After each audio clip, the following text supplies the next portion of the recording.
নজর রাখবো এবার সন্তান খুনে যাবজ্জীবন, বাবা মায়ের চতুর্থবার কন্যা সন্তান হওয়ায় খুন। বাবা মায়ের হুগলির চুচুড়াতে শ্বাসরোধ করে খুনের অভিযোগ সদ্যজাতকে, ব্যাগে দেহ ভরে খালের জলে ফেলে দেওয়ারও অভিযোগ। আরো বিস্তারিত এ বিষয়ে জানাতে পারবে সোমনাথ রয়েছে আমার সঙ্গে। সোমনাথ, তো মর্মান্তিক ঘটনা। হ্যাঁ দেখো, 2020 ঘটনা, পান্ডুয়া থানার অন্তর্গত মহসিনপুর গ্রামের ঘটনা। যে তার ডিএনএ টেস্ট করে যে যখন পুলিশ তদন্তে নামে তখন তিন কন্যা ছিল।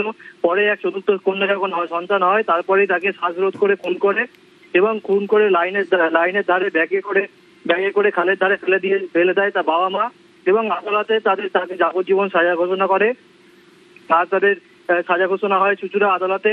এবং এই যে সন্তান হত্যার দায়ে বাবা মা দুজনকেই যাবজ্জীবন যে সাজা ঘোষণা হলো, ডিএনএ পরীক্ষা করে দোষী সাব্যস্ত আদালতের, আর সন্তান খুনে বাবা মায়ের যাবজ্জীবন সাজা।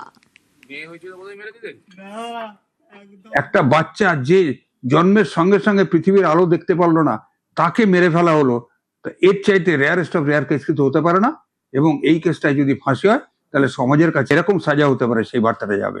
কিন্তু এই যাদেরই অনেক দূরে দূরে কয়েকটা ছোট ছোট বাচ্চা আছে, এইসব কথা ভেবে মহামান্য আদালত তাদের ডেথ সেন্টেন্স না দিয়ে যাবজ্জীবন কারাদণ্ড দিল 302 ধারার জন্য। এবং ওই যে সাক্ষী লোপাট করার জন্য অর্থাৎ 201-এ তাদের সাজা দিল